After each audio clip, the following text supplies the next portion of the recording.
arrinimo soo martay way dhamaadeen dalka iyo dadka maanta waxa madaxweyne u ah Dr. Cabdiraxmaan Maxamed Cabdilaahi Ciro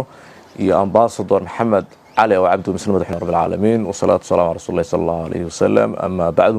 وحنا كان همبرية وقدر يا مدحوينها قرن كجمهورية الصوماليلاند دكتور عبد الرحمن محمد عبد الله عرو يوم مدحوينك وحيجين كقرن كالله دورتي محمد أو علي عبدي وحنا لا هاي أرتا إلى هاي حلقة هاي ليدي إجمادي الله يدين فضيديو الله يدين كرديجو كوي دلك يددك يدول النمطبة محي هذاني guul ka gaaro oo wax weey dadka la kala irdeeyay ee ummadii Soomaaliland ay kala tagtay isku soo celiyo walaaleeya dhaqaalihii dalka ee dumay kor u qaada kaabayaasha dhaqaalaha kor u qaada Soomaaliland wax weeyaan nidaamkeegii iyo waxeegii oo dhan soo celiya waxaan leeyahay labada madaxweyne ee la doortay waxa weey loo madaxweyne oo hayna dadka u istaagaya dadka la fariisanaya dadka taladooda dhageysanaya waxa weeyaan maskaxdooda iyo caqligooda waxa weeyaan ay tahay dad dal jacayl dalkana turaalo badan u soo sameeyay intii ay mucaarad ka ahaayeen maanta ay maxaafid noqdeen waxa rajeynayay in dalka wax badan ay ka bedeli doonaan waxa kale oo leeyahay Muuse Biixi Cabdi wad ku maasan tahay doorashooyinka saaran aad qabatay qaranka intaas waxa weeyaan maanta muhiimaddu waxa weeyaan dalkan in madaxweyne kasta oo soo maray uu si sharaf ah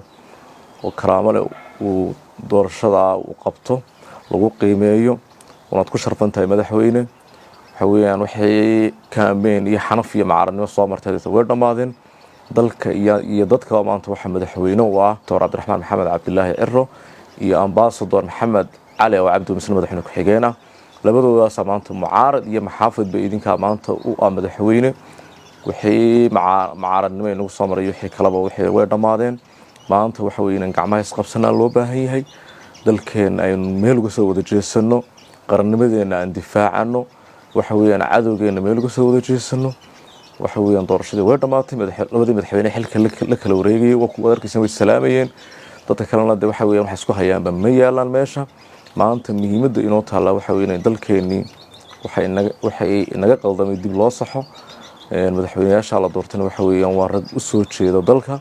waxyaalo badan ka bedeli doona dalkana anfici doona waxa weeyaan maanta hadal kale lama baahnay waxa weeyaan inaynu hay'adana garab istaagno inaynu garbahooga noqono inaynu u ducayno oo balkii hore inaynu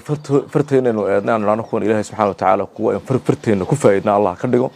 waxa weeyaan meel kasta oo laga mahadiyo dalka iyo dadkuna ku faa'iido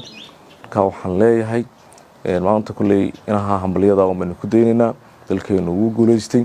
waxa weeyaan bari iyo galbeed intii u codeysay musharaxa iyo intaan codeyn maanta madaxweyne uu yahay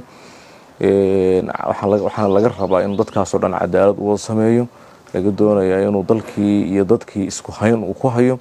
insha Allah waxaan leenahay madaxweyne Allah xilka ku fudaydiyo Ilaahay subhanahu wa ta'ala mid dadka iyo diinta baa facaalaha